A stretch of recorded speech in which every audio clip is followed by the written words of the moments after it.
Okay. Steve said it was too early, guys. I'm not We ready. have to wait a minute. I'm not ready. We've been out here. Good morning, everybody. Good morning. Oh, good to see everybody. First thing I want to do is apologize for last week. That was on me. I threw my back out really bad Saturday morning, and I was on a walker for 2 or 3 days. So I'm feeling better, but I threw it out again a day or so ago. Not quite as bad as I did last weekend, but it's still not great. So, but good enough I could be here. So I apologize for last week, and I felt so bad I couldn't even come in here and put up a sorry, we're not going to be on today kind of thing. Yeah, it was kind of a last minute throw. Yeah, it was definitely a last minute. It was all I could do to text Steve and tell him I wasn't going to do the show.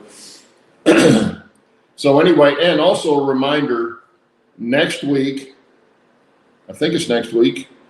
Let me check right here right quick. Oh no, not next week. We'll be here the 20th. The 27th, in 2 weeks, we will be off for Thanksgiving. Yeah. Because I will be out of town for one. But anyway, you want to go through and see who all's here, Steve? Yeah, well, I just got my laptop, my thing booted up, so let me catch up a minute here. He was not lying when he said he wasn't ready. Yeah, we were out here talking, and I'm working on plumbing and dealing with Gus, and let me. I see. We're gonna do romper, bumper, stomper, boo. I see Jerry. I see John Tanzillo. I see Rob T. Man. We got Pappy. Good morning. Roy Eltham.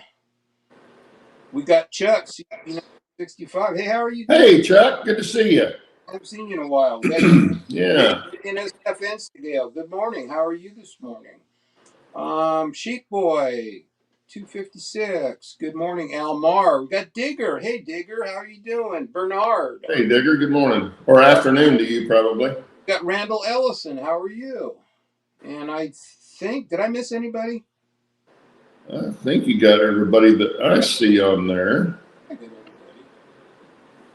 Oh, you got all the important people. Let's put it that way. Well, who's Julie? Bernard says Julie. Who's Julie? Don't know. I always thought it was Judy, but you know. Judy. Well, you got everybody that's actually put their name up in chat. So if you haven't put your name up in chat, welcome anyway. We're glad you're here. We're glad you're here. Steve's been working on his engine. I don't know if you've seen his updates. He's put out a couple updates the last week, and he's figured out his reversing quadrant. I got my throttle in. And the throttle up out of the way. Yeah. That's solved.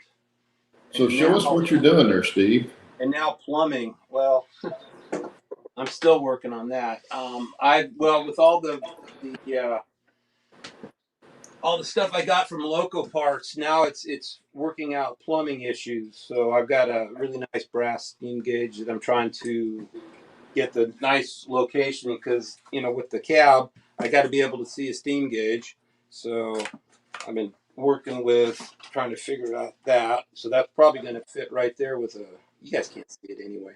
With a little coil. What else have I got? I got my check valves. I got an issue with the crossheads. I don't know if you guys see that.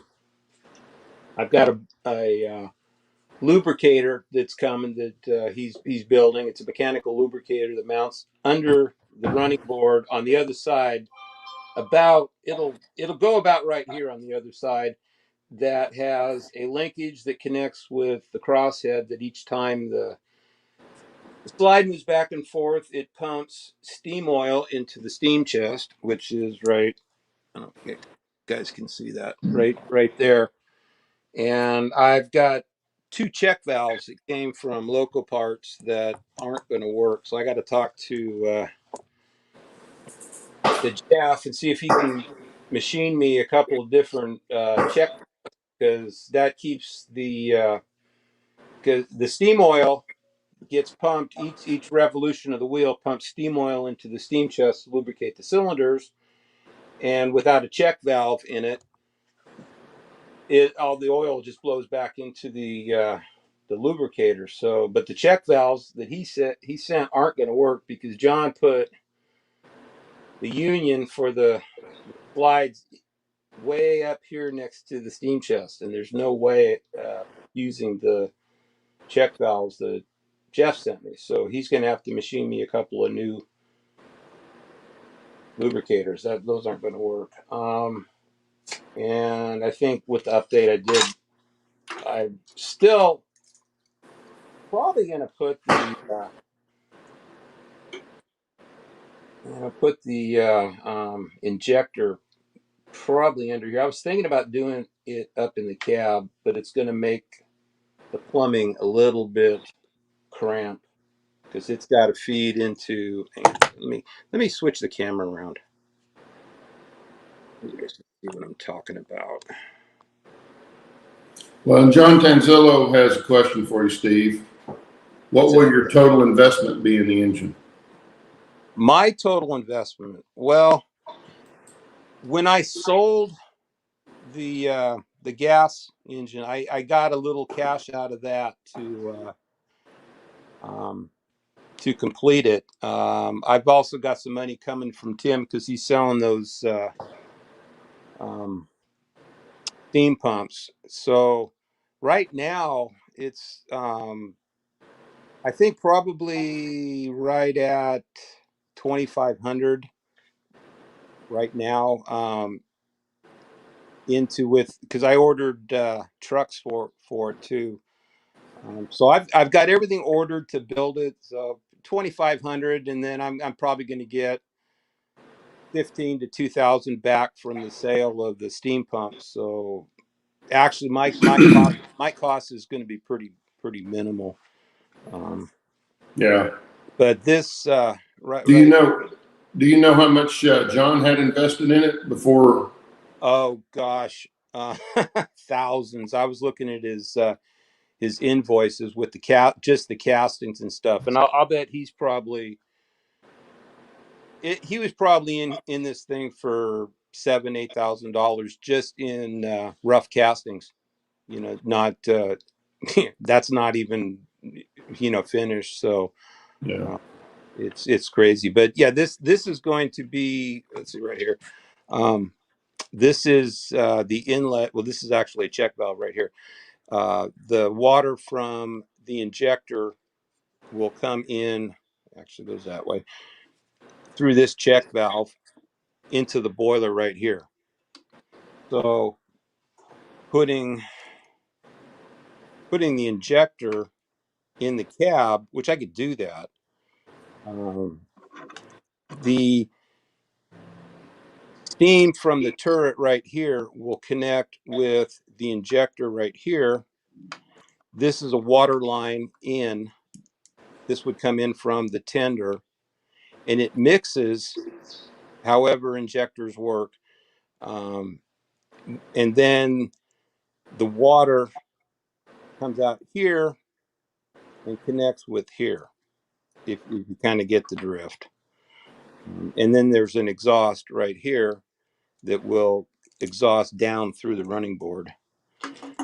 And you don't want that exhausting in the cab. But what I was doing this morning with Claude, trying to work out the problems with, like I did on the update, I swapped the turret location with the nipple for the steam gauge, and this is steam gauge, really nice. It's really pretty, little big. It's 2 inches, but it's got to have oops, on the bottom. There's got to be and I don't. There's some reason for collecting moisture or something for the steam gauge. It comes out of the boiler and makes a couple curlicues, comes back up into the steam gauge.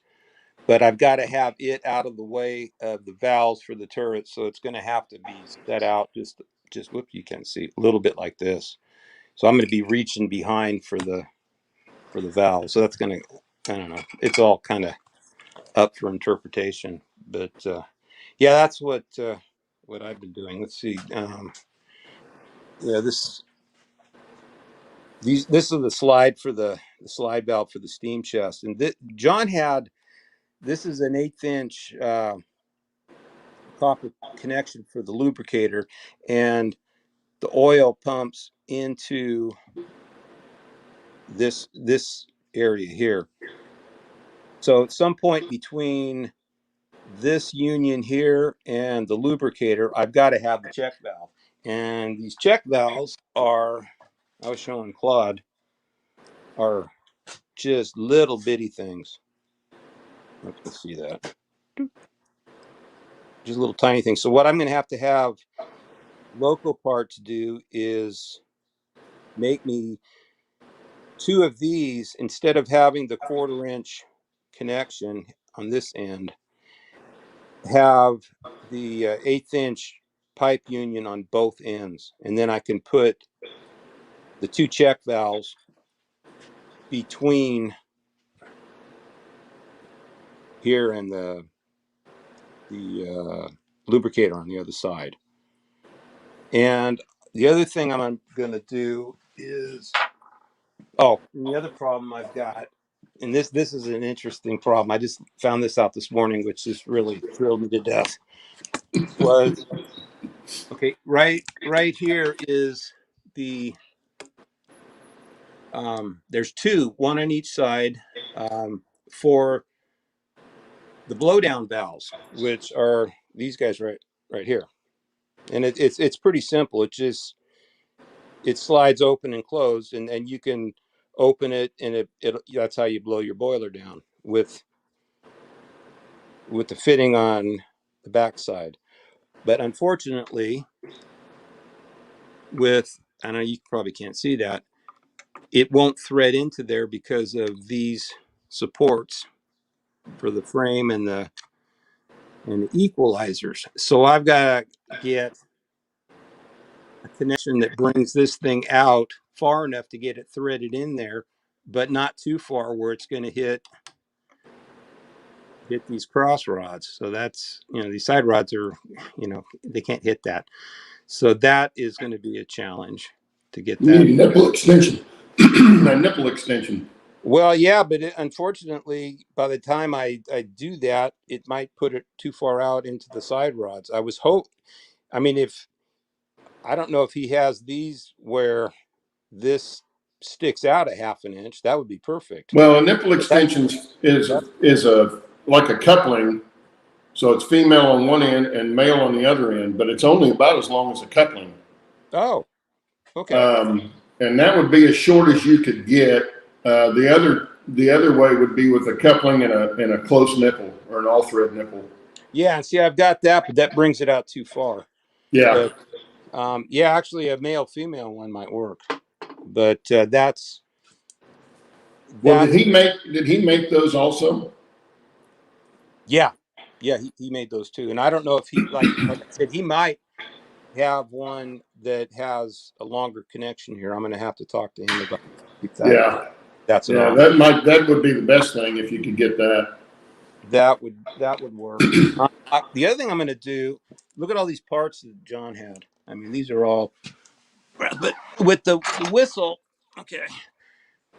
He originally had this thing set up where the whistle was up underneath here, okay, which really didn't need to be there. And after talking with Tim, he had an issue with his whistle having the pipe from the whistle valve to the whistle too long and too many bends in it, and moisture builds up in it, and the whistle doesn't work great. So he's finding the shorter connection between the whistle and the whistle valve, the less headaches you're going to have. So what my plan is to have, I'm going to mount the whistle probably under the running board about right here. A lot of guys put them on underneath the running boards, and that will make the connection between the end and the whistle valve is going to go on this connection here.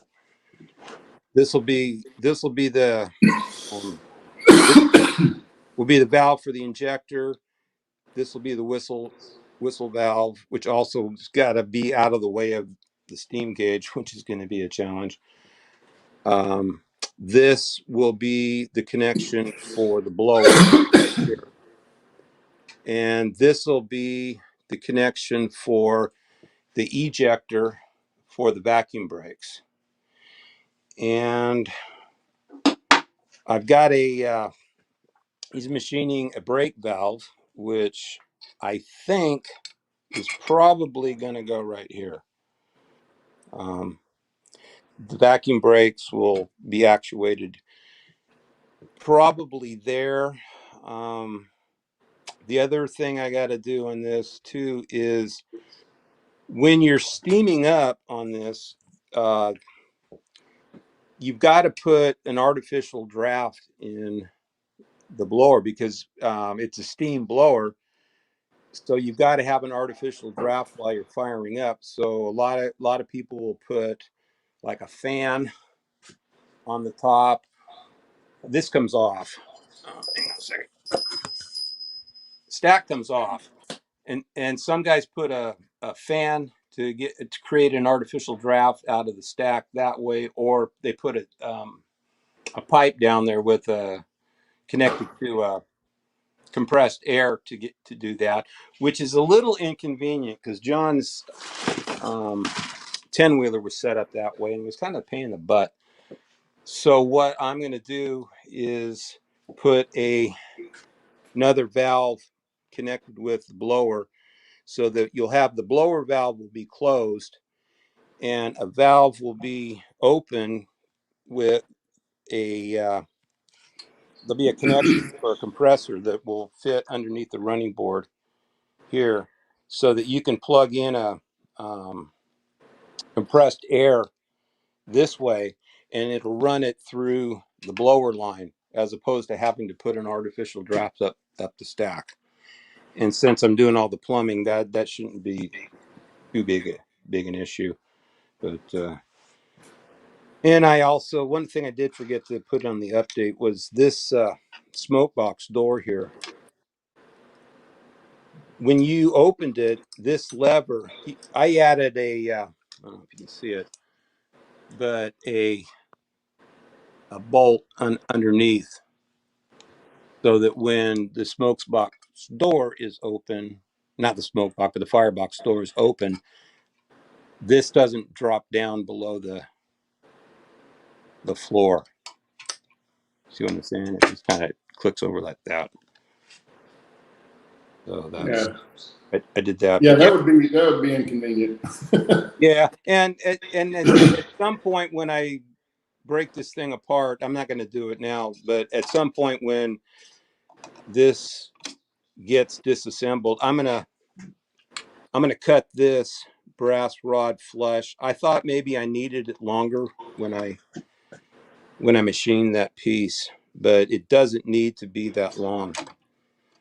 So I'm gonna go ahead and cut that one off. But yeah, I redid this rod. When I bent it 90 degrees to here and then another 90 out and then up to this. And I really didn't like that. And besides, when I bent when I heated the piece of stainless, I didn't heat it, hot enough. And I had a couple of little hairline cracks right there. And that was it was a weak point that eventually was going to break. And so I redid that. But I've done everything on my dad's old. That lathe is older than I am.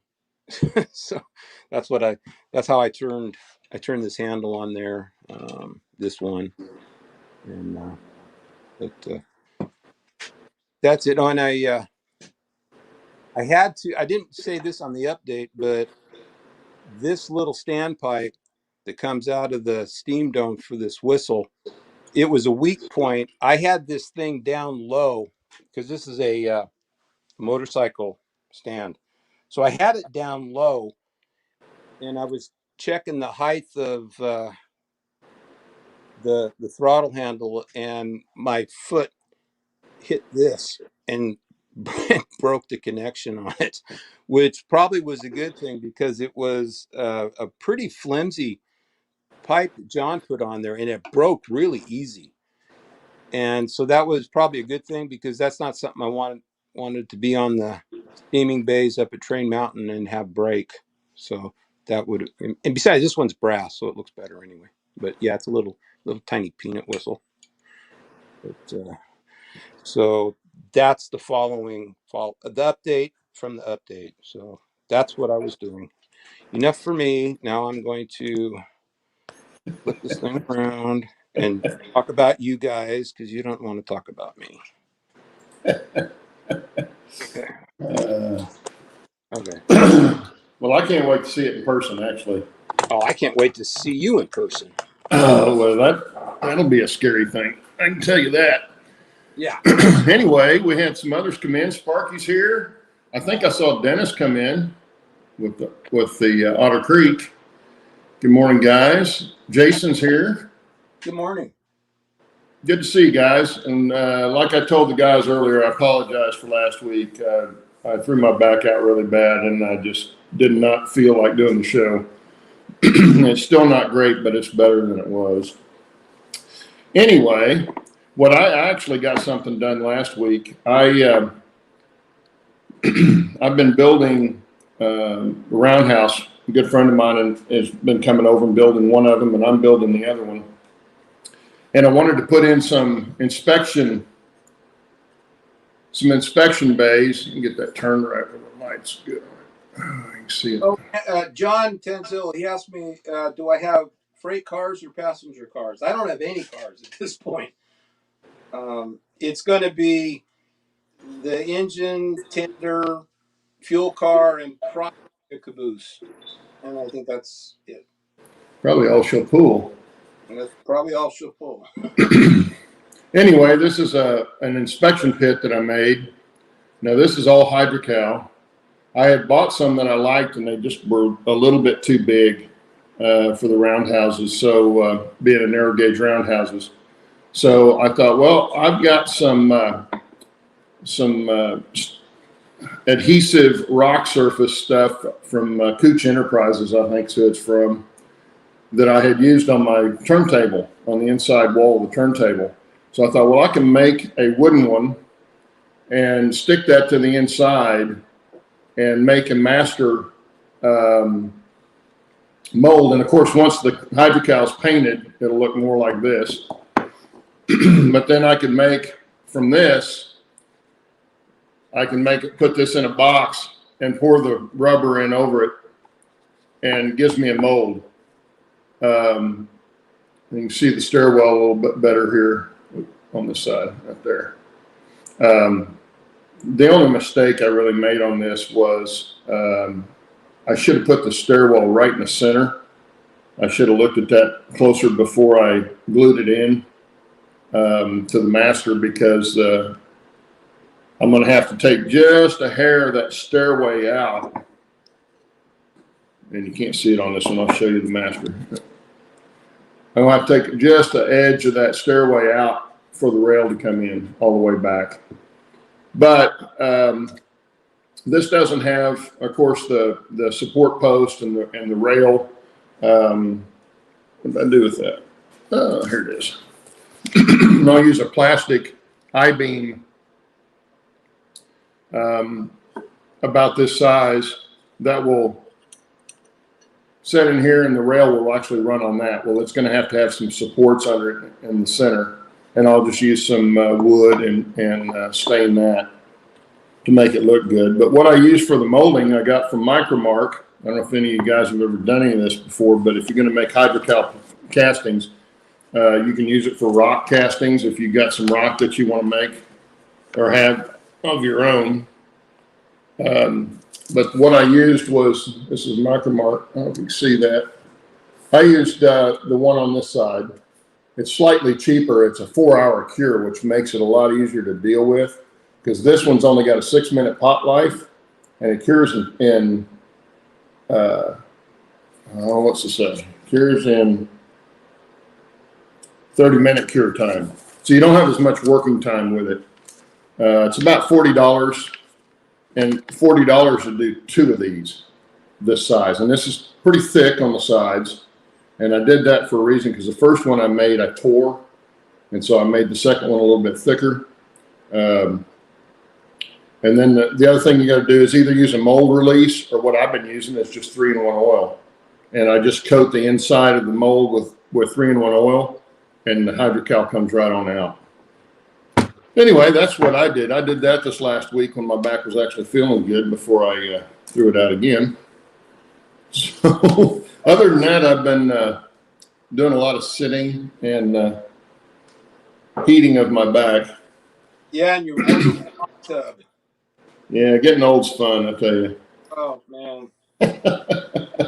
Yeah, and answering Otter Creek and Rio Grande question, the working the working pressure on this is 100 pounds. The safeties are set to pop at 105 and 110, and it's hydrostatically tested to 250 pounds, so it's not going to blow up. Yeah. Well, Jason says it's so shiny, you're not going to want to drive it and make it dirty again. Yeah, Sparky was saying kind of the same thing, and with all the brass on this thing, it's going to take me all day to clean it, polish it. Oh, that you do like I used to do my airplanes, my World War I airplanes. I wouldn't clean the oil and gas residue off of the cover. It just made it look better. You know, just it's a natural weathering, so it just looks really good that way. Well, they get, even the propane fired ones, they get dirty because that steam oil. Guess where it goes when it comes out? Right straight back. They get oily too. So it's going to be clean and shiny all the time. So there will be a lot of cleaning. But it could be worse. Could be cold. Yeah. No. And then you'd have it in your eyes all the time. No. That was the other thing. The burner on the thing. He did a hell of a job on this burner. Jason says lots of Barasso. Brasso, yeah. Yeah, he got custom built this is the burner for it. And propane connects here. It's got, everything for from the regulator all the way up to the burner. So he sure does good work. Oh man, he does great work. Super nice guy too. Very easy to work with. The parts, I ordered the parts and I had them in a week. So. Yeah, Bernard says no dry skin, Steve. Yeah. And then Roy says put peanut butter on it and let Gus lick it clean. It will get super dog spit clean in no time. Oh yeah, he licks everything clean. He's out here. He's sound asleep behind me. I don't know if you can see him. He moved his bed so you can see him. I don't know if you can see him. Oh, that was good. That'll wake him up. Yeah, see, now you got him up. That was good. I dropped everybody. I dropped my burner and I dropped. Yes, good morning, Roy. Good to see you. Gosh, sorry about that. Anyway, yeah. Hey, Roy. How's it going? So what's everybody else doing these days? I've not even been in here at the computer in a week, so I haven't watched any YouTube. I haven't done any of that stuff.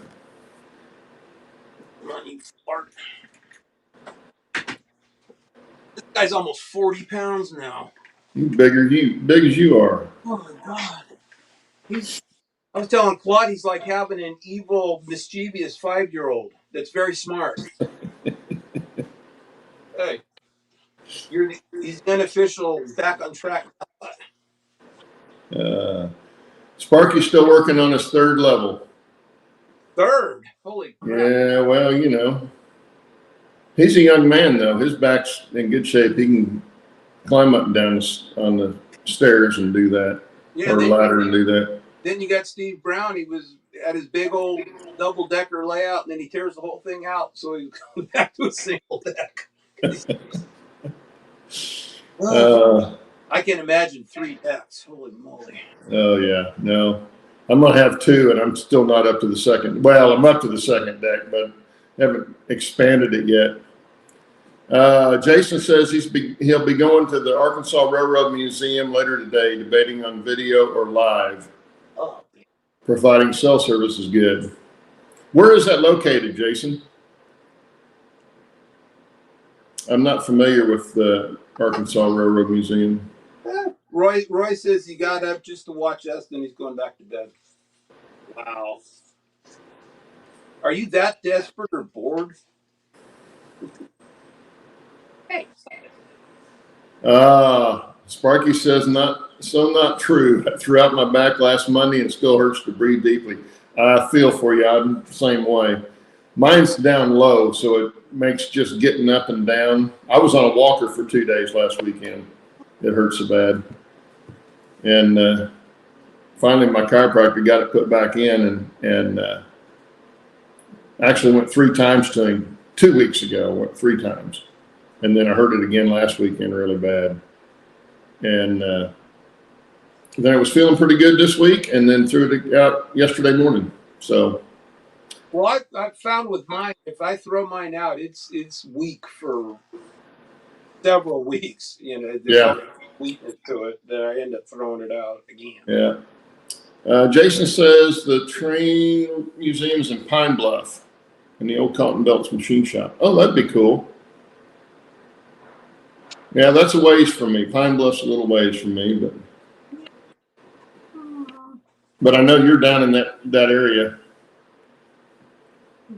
Or over in that area, I should say, not really down in that area.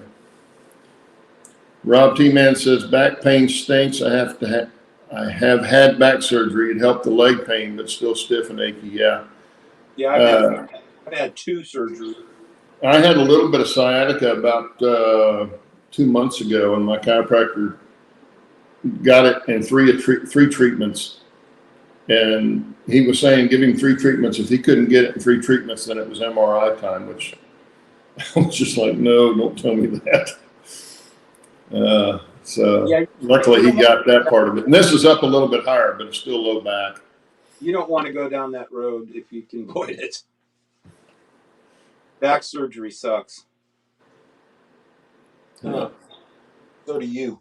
Bernard says he's having a heart attack. Boy, my chest still hurts. Yeah, if you're in the process of having a heart attack, I would imagine it does.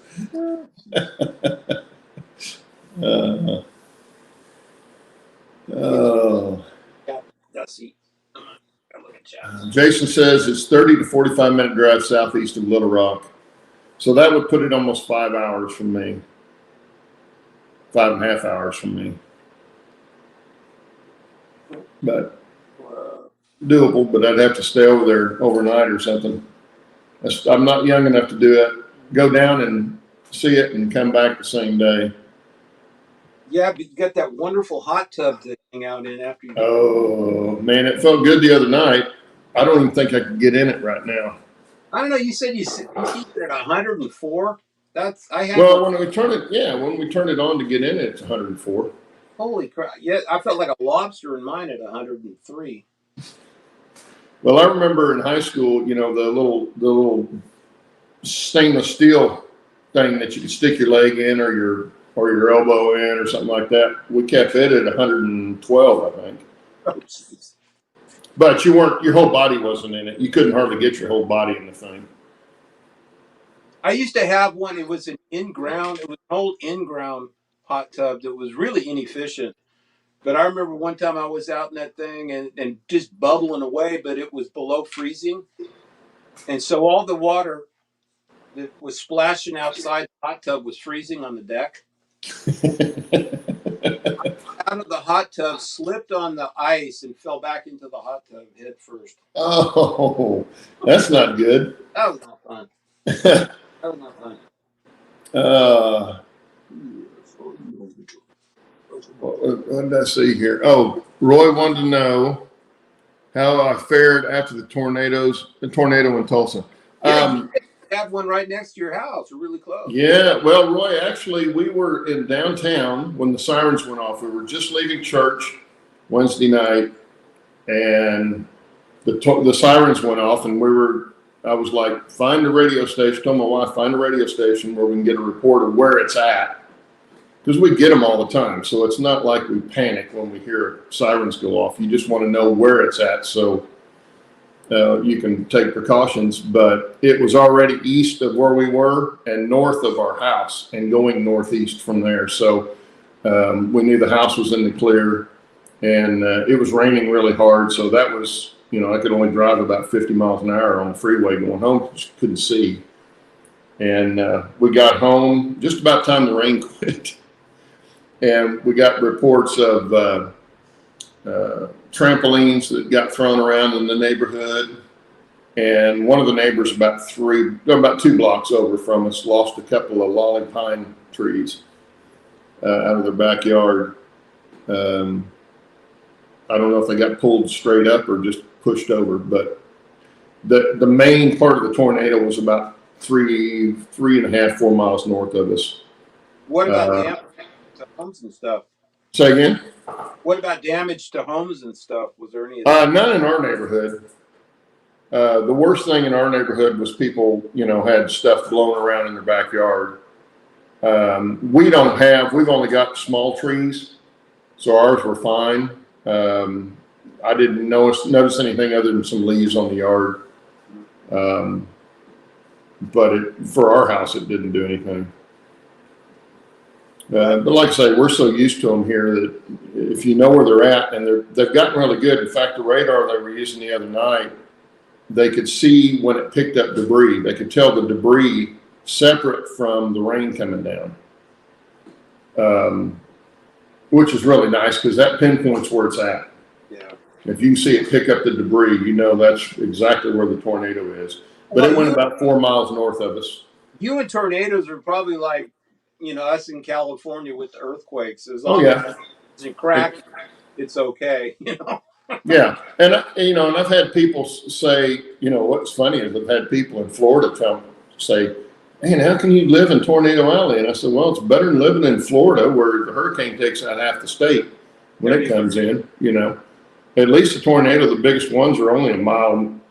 Huge ones, 1.5 miles wide, but those don't happen very often. So most of them are, maybe 100 yards across. Yeah, West Coast, you got earthquakes, Yeah, and it affects the whole area. So a tornado doesn't do that. And when you first move here, it's a little freaky because you're not used to them. But when you realize that they're fairly small, they can do a lot of damage if they hit you, and you do take precautions. If it's coming your way, you definitely take precautions. You don't stand out on the front porch with a beer in your hand. Well, see, that would be me. I'd be out there with a video camera trying to take pictures of it. Well, because it's like Ron White, the comedian Ron White said one time. He said, it's not about how hard the wind's blowing, it's about what the wind is blowing. If it's picked up a car or something and it's swinging it around, you don't want to be out there. Yeah, or even 2x4s and small debris. If it's blowing in a hurricane or in a tornado, hurricane either, that's what'll get you. It's not the wind. It's what the wind is blowing. So. Well, it's like the fall. It's not the fall that kills you. It's the sudden stop at the bottom. Yeah, Roy, I'm sure there were several without power. We don't watch the news. So, I haven't heard about what the damage is. It went right over the high school in Catoosa, just north of us, from what I understand. But I don't know what the damage is there. Yeah, Crazy Joe, yeah, I know you guys get them there too. But like I say, I'd rather deal with a tornado than a hurricane. Yeah, Pappy says hurricanes and sinkholes. No, yeah, I wouldn't want a sinkhole. Hey, Joelle, how are you? At least the hurricane, you get a little bit of warning before it hits you. A sinkhole just suck you down right there where you're sitting. Yeah. Uh, so anyway, yeah, we were fine here, luckily. Oh, I got to drink some. Oh, Dennis says still here listening as I drive the wife southeast Oklahoma, Palomino Drive. Waiting in line for coffee. Are you down there to see the foliage? It might be pretty good. It finally got really good around here this last week, and then of course the high winds and the storm that came through blew a lot of the leaves off of the trees. You know, but yeah, we finally got some color here. It's been so warm here. The trees were really weird this year, turning. But we got down to freezing last night, so I suspect a lot of the trees will finish up now. Yeah, all our leaves are on the ground now. John Tanzella says he lives just east of Tornado Alley here in South Central Texas. To live in Texas. Wow. Yeah. Well, we're right in the heart of it right here, Tulsa. From southwest Oklahoma up through Tulsa, and then right on up through Missouri, up through into Ohio, Indiana, Ohio, and Southern Illinois, and it's all fairly flat up that way. So, but there again, I'd rather be in a tornado area than a hurricane area. Well, actually, earthquakes are actually kind of interesting if you've ever experienced one. Not a lot of people haven't, and they're kind of, especially when you get the ones where they're slow moving and you almost feel like you're drunk and dizzy, and it's like, am I dizzy or is things moving? Dennis says his wife's brother lives in Bixby or maybe Broken Arrow. Yeah, they're kind of smushed together. If he's more south than Tulsa, he's in Bixby probably. I'm more in East Tulsa. We're technically still in the city limits of Tulsa, but we're in Broken Arrow School District. We're at the far east end of Tulsa city limits. So I'm up around the middle of town, north and south, but far east. So if you're in town sometime, seeing relatives, let me know. Come on by. Oh, I was going to say something. I forgot what I was going to say. Oh, I know what it was. You know, my wife and I like to watch Caribbean life on TV, you know, people buying houses and stuff in the Caribbean. And I told her, you know, it'd be nice to live down there in the nice warm weather all the time until the hurricanes come by. Yeah. I just don't think I'd want to have to deal with that. Well, wouldn't the same weather being nice all the time kind of get boring? You know, I thought that, well, it would have when I was younger. Now that I'm older, no. Okay. No. Of course, it gets really hot in the Caribbean, so I don't know that I'd want to be there. I've been there in the summertime, or not even quite summertime yet, and it was ungodly hot. Now on the cruise ship, it wasn't bad because the cruise ship is moving, so you get a nice breeze the whole time. Well, you can live in Hawaii where summertime it's 80 and wintertime it's 70. Yeah, Hawaii's nice. I've been to Hawaii a long time ago, and it was nice. The worst thing about living somewhere like in the Caribbean or in Hawaii is you're on an island. So you're kind of locked in unless you get on an airplane and fly somewhere. True. Let's see. John Tanzilla says he used to watch him drop out of the sky when he was stationed at Fort Sill. Yeah. Oh, it was funny. We were at a airplane fly-in, RC airplane fly-in up in Owatonna, Minnesota, which is about 30 or 40 miles south of Minneapolis. And there's nothing but cornfields around there. And a whole group of us from this area went up there. And it got overcast, and we actually saw about 3 tornadoes. The one that got down close to the ground was quite a bit east of where we were. And then we saw 2 other funnels come out of the clouds west of us. And all of us from Oklahoma are out there watching them. And everybody else in there is from the, up in that area and even further east of that. And they were all just freaking out. And all the Okies are out there looking at it like, oh, that's pretty cool. Yeah, Sparky. Yeah, one thing he liked living on the Great Lakes was watching the water spouts come off the lake and then just disappear. Yeah. A lot of water spray. That would be cool. I was at the Great Lakes one time about 30 years ago, I guess, in Door County, Wisconsin, and God, that was beautiful. You Yeah. know, if it wasn't for the ugly winters, man, living on the Great Lakes would be awesome. Yeah. Yeah. It can be really pretty up there. Oh man, I mean, you know, it was like being on the ocean, but there was no salt. That was kind of neat. Well, you know, I used to live in the high desert in Southern California, and in a little town we lived in, there wasn't but 4,000 people there, and we lived outside of the town, even of that town. And I'd go out and ride my bike with my dog and stuff, and see little dust devils all the time. Yeah. And of course, the whole idea there was to see if you could catch it when it crosses one of the dirt roads, and you could ride your bike through it.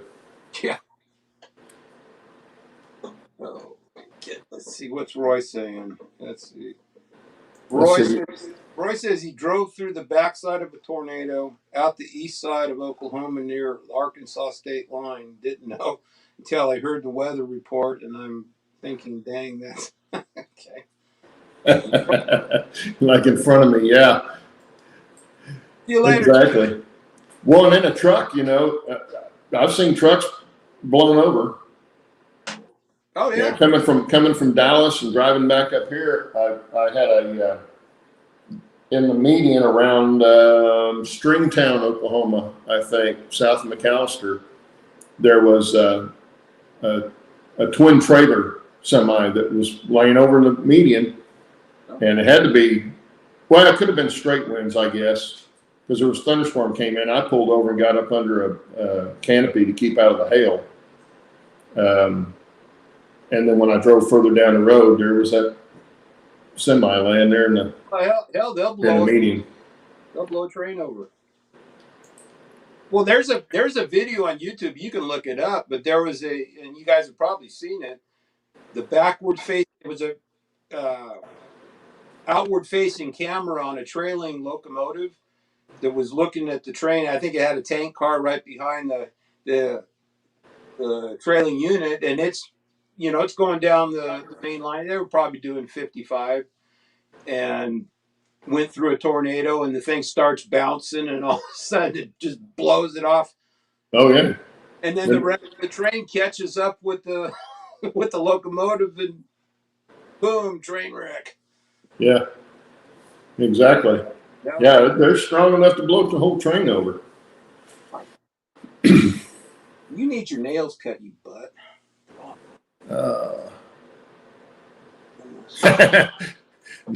Dennis.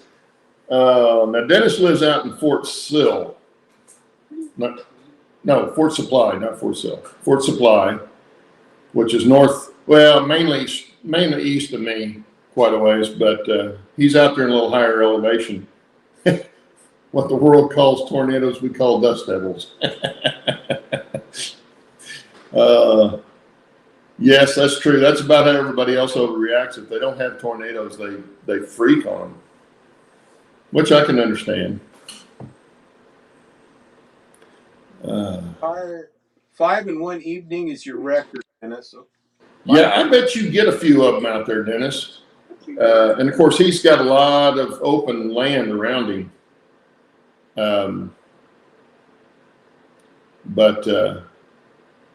Yeah, I can imagine there being several of them coming through there. And he's out there where you see a thunderstorm front coming in, and you can see it for miles and miles and miles. Unlike here in Tulsa, you can't see the horizon here because of all the buildings. What makes the sky turn green in a tornado? Why do they do? Why does the sky turn green? Yeah. Hail. Hey. That's an indication of hailstones. And they don't have to be real big. Mm-hmm. But now out there where Dennis is at, they can get up softball size. I've never seen any that big here in Tulsa, but I have seen golf ball size here in Tulsa. and you don't want to get caught out in it. No, we had got a couple of years ago. I'd never seen quarter size hail before, and we got some pretty big hail here. Most of what we get around here when it does hail is pea size, pea size to marble size, small marble size. But I have seen golf ball size here, and like I say, you do not want to be outside without some kind of cover over you. Well, they'll beat your car to death too. Oh, they had a big hailstorm through Medford several years back, and it just beat the hell out of all the cars. They had a hail sale on cars. Oh yeah, they have those here all the time. Oh, all the time. Hail sale. John said Arlington, Texas has had grapefruit size. Yeah, I remember when I lived in Texas. We lived in Fort Worth. I was out in the backyard playing or doing something, and I heard something that come through the tree. And I thought it was one of my friends messing with me, throwing rocks. We had alleys and stuff then. And the sound like a rock coming through the tree. And I thought, it's my friend, he's over messing with me. And next thing I see, I hear another one come shooting down through the tree, and I see it hit the ground and bounce. And it was about that big, about golf ball size. So I went in the house. Luckily, it didn't get heavy. It was only a few, but yeah, I've seen them that big, and it's solid ice. Oh, it'll kill you. Yeah, if it smacks you right, it can. That's what I'm saying. You don't want to get caught out in heavy stuff. If you go on YouTube, look up hailstorm and swimming pool or something like that. Somebody over, I think they were in Edmond, Oklahoma. They show a hailstorm, and I mean it's a heavy hailstorm, and they got the swimming pool out back, and it's just splashing water out of that pool like crazy. Yeah, I've seen that. I mean, I bet it beat everything to death. And if you had plastic furniture out there, it'd break it all to pieces. Unbelievable. Oh, what are you doing? You weigh a ton, Gus. Jeez. Oh. Oh, Dennis said 3 inches on the ground. 3-inch hailstones or 3 inches deep? Either way, it's a lot. I've seen hail. Well, I've seen hail in Fort Worth. We had hail a little bit bigger than sleet, and it was about 3 inches deep. And of course, when it does that, it's like solid ice, like 3 inches of solid ice. Yeah. It's not like snow. You don't put footprints in it. You're on top of it the whole time. What are you doing? Roy, Western Kansas had a hailstorm, and the only way was to clear the highway. Only way to clear the highway was to pull the snow plows out, middle of April, I think. Yeah. Yeah. Oh, and the middle of April can be some of the biggest snowstorms, too. I think the biggest one we've ever had here since I've lived here was 12 inches. We got 12 inches overnight one night. That's the day I had to take my dad to the hospital. I think driving. That was April. Luckily I had a Subaru, 4-wheel drive Subaru at the time. It was the only way I got him there. But, yeah. Rob T-Man says Front Range of Colorado had to call out the plows in July and had 5 inches of hail pile up. Yeah, I'd rather deal with snow than hail. I think it'd be a blast driving a snow plow, though. I think that'd be fun. It'd be a fun job. No. And Dennis says had 3 inches on the ground at the same time between Woodward and Alva. Beautifully terrifying. Yeah, I know. It's pretty, but it's like, oh my God. No coffee for you. Yeah, weather can be different in Oklahoma for sure. See, like last night, we got our first freeze. I think Sunday, it's supposed to be 76. Not Sunday, Monday. It's supposed to be 76 Monday. And we had our first freeze last night. So you never know what's going to happen. It could be 76 during the day and you have snow that night. It's crazy. Yeah, Bernard says that aircraft insurance companies hate hailstorms. I'll bet they do. Oh, yeah. Yeah, well, it's like the car dealers. You know, of course, they get paid off. The insurance pays off their car, and then they sell them for $2,000-3,000 less. Yeah. But they make a lot more money on a hail damaged car than they do on a regular car. Of course, now they don't have very many cars in their lot to have to worry about. Nope. I mean, the car lots here are empty. The only thing you'll see are some of the trucks and stuff, and not pickup trucks. I'm talking about like trucks they put box cabs on and flatbeds on and stuff like that. Yeah, I think that the manufacturers are putting the few chips that they do have in their high end cars. Yeah. Yeah. Where are you at, Al? Al said they had 3 inches of hail closed a low section of road. Where are you located? Of course, hail's a little bit different than tornadoes, but you know, it still has to have a lot of updraft in the storm to get hail. That's what causes it. But we're almost at the end of the hour. I know. Time always flies when you're having fun. Western Massachusetts. Oh yeah, that would be kind of freaky up there, I would imagine. Because I wouldn't think you would get the kind of thunderstorms that would cause hail. Like I say, it takes some moisture, and it takes pretty good updraft to get it, especially any size of hail. Well, anyway, guys, thanks for showing up. Had fun as usual. And Yeah, that went by really fast. keep the praise to Steve's channel, and he's been putting up his updates on what he's been doing, and I'm sure he'll have some more here for long. You've been making pretty good progress on that. Yeah, I figure I'm going to have to be doing something pretty much every few days or day to keep up with all the stuff I got to do. Yeah. I keep saying it, but I got to get up and do an update on mine too. I'm working on stuff like this, you know, and taking the time to do this, and it's really not on the layout yet. But I don't really do how-to videos and stuff on my channel, so that's one reason I don't like doing them until I've got something to show. But I'll get an update on mine here for too long also. I've got 7 months to get this done, and it sounds like a lot, but there's still a lot to do on this. Thanks, Pappy. Thanks for popping in. I'm going to have to make a removable top on the roundhouse now so you can actually see them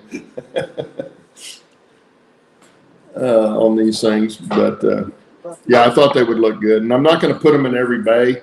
I'm only going to do probably 2 or 3 in each roundhouse, which both of them will have 6 bays. So I don't think I need them in every bay. But should look pretty good. You got inspection pits. Yeah, you got an inspection pit there at Drink Mountain, don't you? Oh, yeah. Well, it's kind of just elevated rail, right? Yeah, I mean, yeah, the steaming bays are all recessed like that. Well, even the roundhouse is. The turntable, that's everything. Well, the turntable is recessed, but all the steaming bays on there, part of it's recessed and part of it is elevated. So, yeah, because these things, you got to be able to have it elevated to work on it because you need to be able to get underneath. Okay. Well, thanks, Roy. I hope it does too. Anyway, thanks for showing up, guys, and good to see everybody. Yeah. And we will see you next week. Gussie says bye. Bye, Gus. See you guys later.